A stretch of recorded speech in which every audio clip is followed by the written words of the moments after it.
Olá, hoje a gente vai mergulhar num tema, assim, bem complexo, né? Os crimes hediondos. E como a Lei 8072/90 define isso aqui no Brasil. Nossa análise hoje vai ser em cima de uma discussão que a gente teve acesso, que detalha bem essa lei e as consequências dela. O objetivo aqui é entender o que essa lei significa na prática mesmo, sabe? Para além do juridiquês. E como isso afeta a segurança de todo mundo. Exato. E é uma lei que volta e meia está em debate, né? Principalmente quando a sensação de violência, de insegurança parece aumentar. Ela é tipo uma tentativa de dar uma resposta mais forte para certos crimes que chocam muito a sociedade. Certo. Vamos então direto ao ponto. O que exatamente faz um crime ser considerado hediondo por essa lei? Pelo que eu entendi do material, não é só ser violento, né? Precisamente, a Lei 8072, ela trabalha com o que chamam de rol taxativo. Ou seja, uma lista fechada, bem específica, dos crimes que ganham essa classificação. O material que a gente analisou cita exemplos claros, né? Homicídio qualificado, aquele com motivo fútil ou usando tortura, por exemplo. Também o crime de tortura em si, o estupro. Enfim, crimes violentos que, por mais graves que pareçam, não estão nessa lista, tecnicamente não são hediondos para essa lei aplicar as regras mais duras. O ponto-chave é essa delimitação bem estrita da lei, sabe? Entendi a especificidade. É bem delimitado mesmo. Mas aí, como é que esse conhecimento, que parece tão técnico, pode ser relevante para quem não é da área do direito? O que a fonte que a gente viu fala sobre isso no dia a dia? Olha, aí entra o que a gente pode chamar de dimensão cidadana. O material sugere que ter uma noção mínima dessa classificação pode ser útil. Por exemplo, se alguém testemunha um crime, ter essa ideia se ele pode ser hediondo ou não, talvez ajude a comunicar a gravidade da coisa para as autoridades de uma forma mais precisa. Não é fazer justiça com as próprias mãos, claro que não. É mais qualificar a informação mesmo. Faz sentido, faz sentido. Pensar nisso como uma ferramenta para se comunicar melhor com as autoridades. E numa visão mais ampla, quais seriam os resultados que se espera, né, com a aplicação mais rigorosa dessa lei?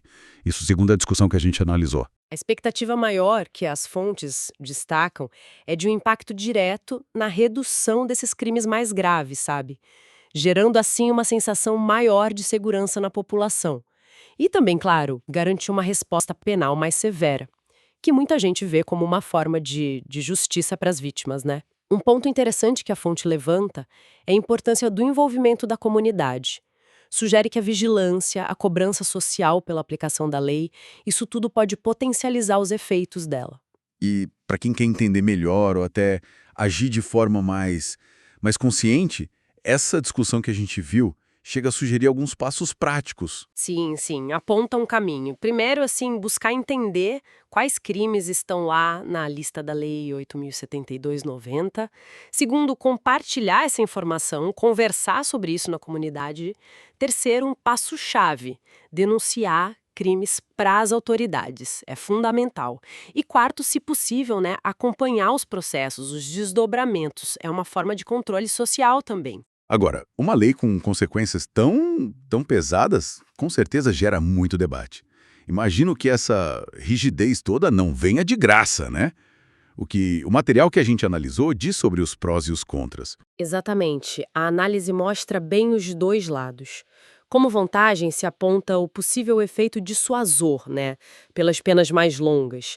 E um ponto crucial, a maior dificuldade para progressão de regime prisional.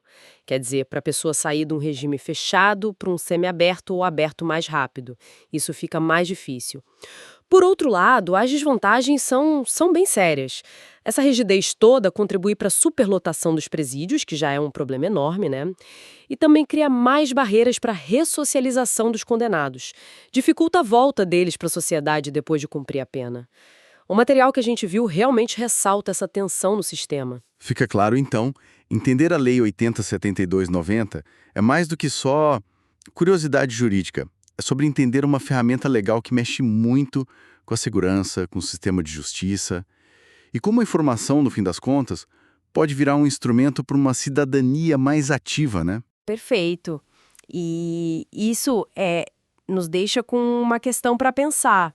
que vem direto desses desafios que a análise apontou, considerando a superlotação, as dificuldades de ressocialização que esse endurecimento gera. Como que a gente pode achar um equilíbrio? Como balancear essa resposta firme que é necessária para crimes tão graves com a busca por soluções de longo prazo? Soluções que ataquem as raízes da violência e promovam uma justiça talvez mais efetiva e, quem sabe, mais restauradora. É uma pergunta bem complexa, né? Que a própria fonte deixa em aberto para a nossa reflexão.